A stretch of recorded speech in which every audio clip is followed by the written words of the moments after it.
Good afternoon, ladies and gentlemen. Welcome. My name is Jase99. I hope you all are having a wonderful day. Today, we are back with another video that I'm pretty excited for. Today, we're going to be talking about one huge problem that esports currently has that I don't think many people realize that it has. I had to put on a very serious shirt today for a very serious video. So let's go ahead and get right into it. As you guys know, I'm a huge fan of traditional sports. I am also a huge fan of video games. I'm a huge fan of competitive video games in particular, so I should be a die-hard esports fan. I do enjoy esports quite a bit, but almost always, anytime I follow a competitive scene of a game, I get esports fatigue very quickly. I'll follow for a couple of months, I'll enjoy watching every game, following the news, but then eventually I turn into a casual viewer that doesn't really watch many games and only kind of pays attention to news articles and results. This is interesting because this doesn't happen with any other sport. I watch football for 12 hours every single Saturday, Sunday.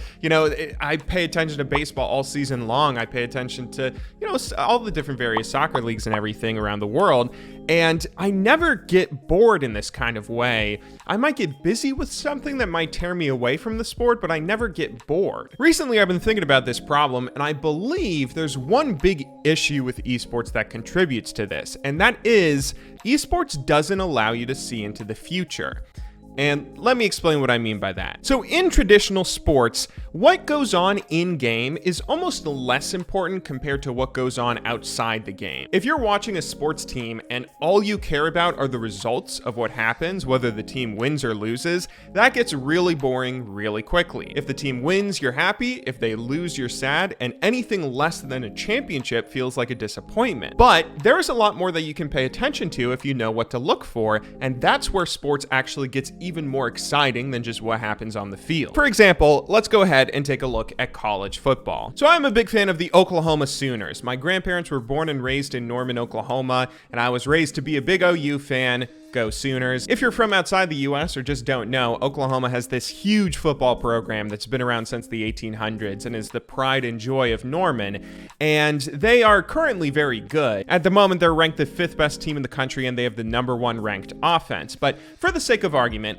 let's say that they stink it up this year. Let's say they lose a couple of games and end up just, you know, they have no chance of winning a national championship. Well, in that case, you might want to start looking towards the future. You might want to see what problems the team has and how they're going to be able to address them, and there's a very interesting way you can follow that. In the world of college sports, there's a huge industry that's built around evaluating, scouting, and recruiting high school talent that will then be playing in the college game. Every year, players in a recruiting class are ranked. They're given 1 to 5-star ratings. Players will commit to different colleges very early on after visitations, after coaches try and convince them to come and play for them, and all of these interesting recruiting battles that go on. Each school's classes are then ranked and compared between colleges to see who has the better class overall, and you can follow all of this as a fan. For example, currently Oklahoma has only the 14th best ranked recruiting class for 2020 according to 247sports.com, led by 5-star wide receiver Jase. However, for the 2021 class, OU has snagged an early commit 5-star pro-style quarterback Brock Vandegrift. He is currently the 7th best ranked player overall and the #1 ranked quarterback in that class. And think about that for a second. This kid is 17 years old. He's not going to be playing and taking meaningful snaps for Oklahoma for another 3 years, probably not till 2022. But you can still get excited about that. You can get excited about the future. You can go online and watch all these highlights. You can see his measurables. You can see how good he is at very basic mechanics and think about how that's going to project into the Oklahoma offense. He's being evaluated and even being projected for where he'll go in the NFL draft, which again, he's not going to be eligible for any NFL draft until at least the year 2024. That's 5 years from now, but people are already projecting him and scouting him. He's a projected 2nd or 3rd round pick on day 2.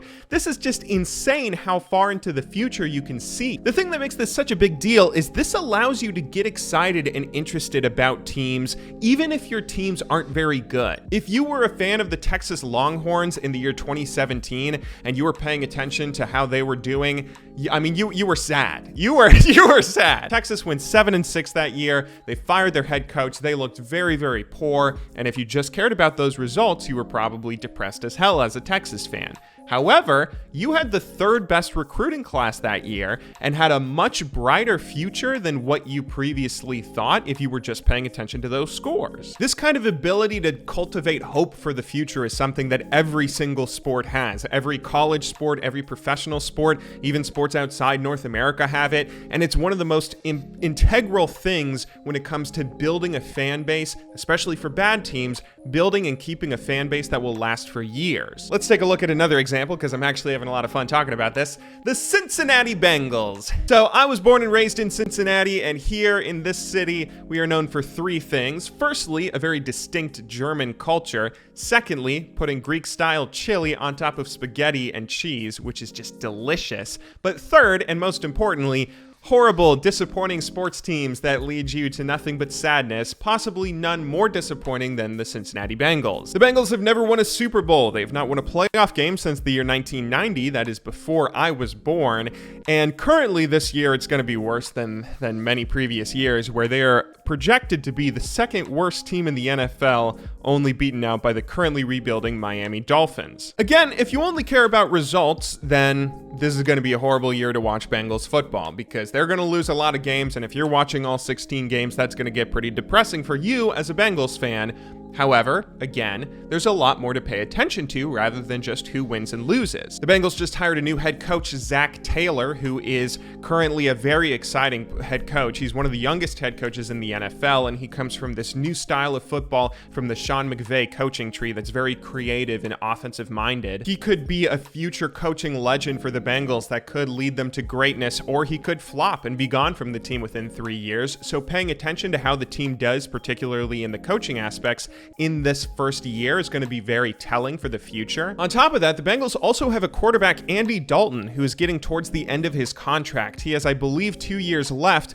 and he's also at a point in his contract where he can be cut without any sort of penalty to the salary cap, which is a pretty big deal. So if he doesn't do well this year, the Bengals could very easily move on from him and go to a new quarterback. But if he does very well this year, then the Bengals probably want to re-sign him, or at least give consideration to that, which again is another thing that you want to be watching for. On top of that, there are plenty of young players that were either drafted this year or last year, so they're either rookies or they're in their second season, that you definitely want to be paying attention to and trying to evaluate. Players like Drew Sample, Jermaine Pratt, Billy Price, Sam Hubbard, and Jesse Bates III.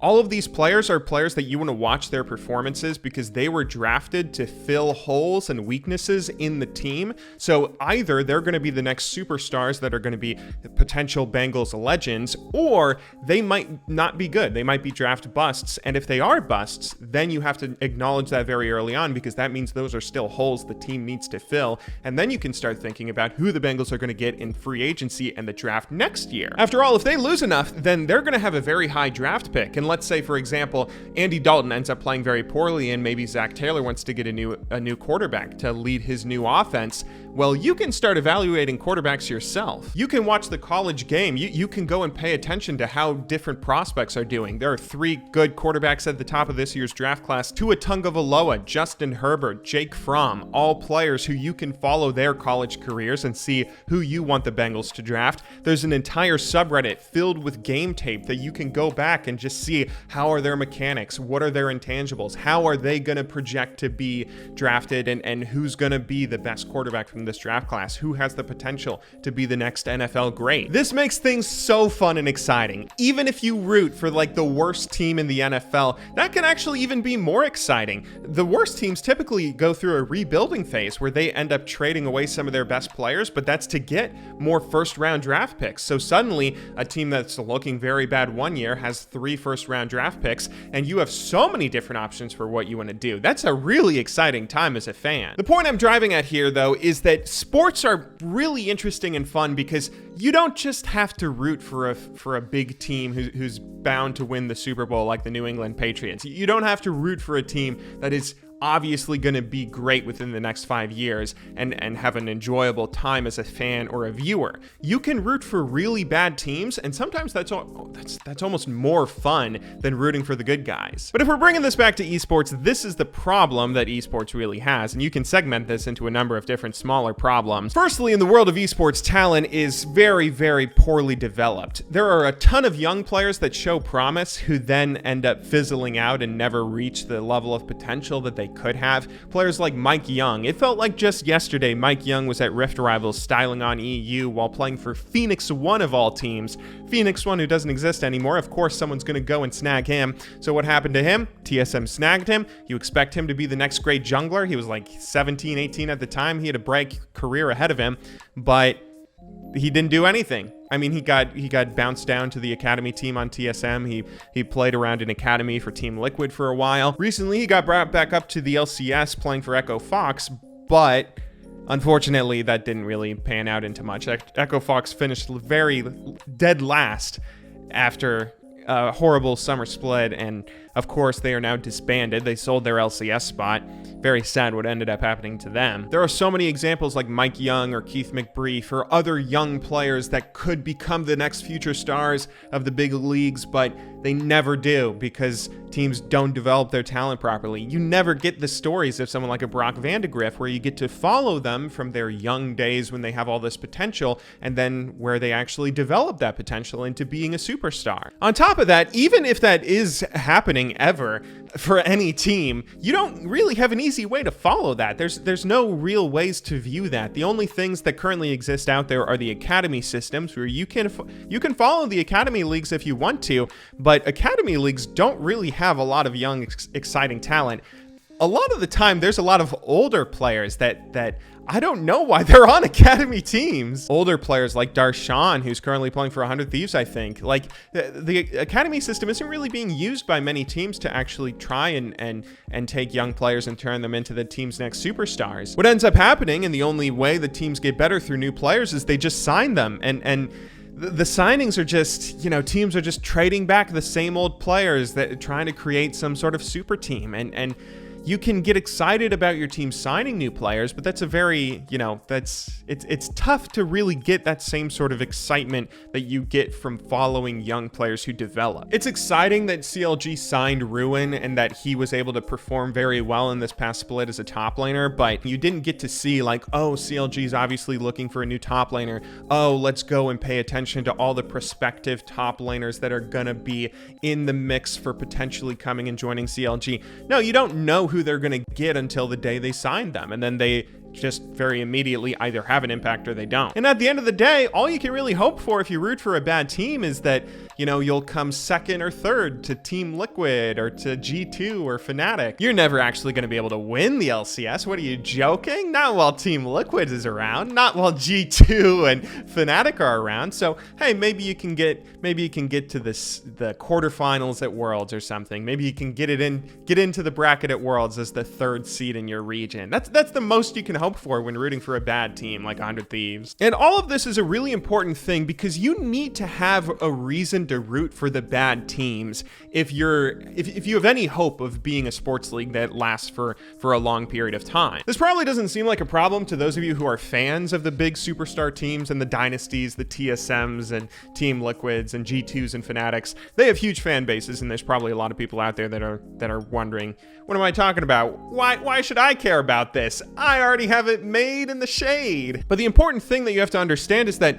a league cannot survive off of one team having fans. The LCS cannot survive as a system if there's only Team Liquid and TSM fans. If there's only G2 and Fnatic fans, the LEC will not survive as a league. You have to give people a reason to root for every team, especially the bad teams, because that is not a healthy organization that can survive for a long period of time. And whether you're trying to use an under 17, under 19 league system like is done in various soccer leagues around the world, or whether you want to have some sort of artificial system like a draft or all the other different things that are used in North American sports to try and balance things out and give lower rated teams a little bit of hope, you gotta have something, whatever it ends up being. And whether you're watching a Brock Vandegrift, who you hope turns into this great player, or an Anthony Martial, or you know, whoever it is, you have to be able to follow those stories.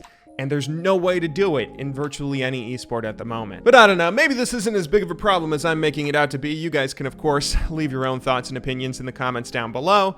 But either way, I hope you guys all enjoyed watching today's video. It was a little bit of an odd one. We'll get back to some Road to Diamond gameplays tomorrow, but until then, thank you very much for watching. Good luck in solo queue, and have a wonderful, wonderful day.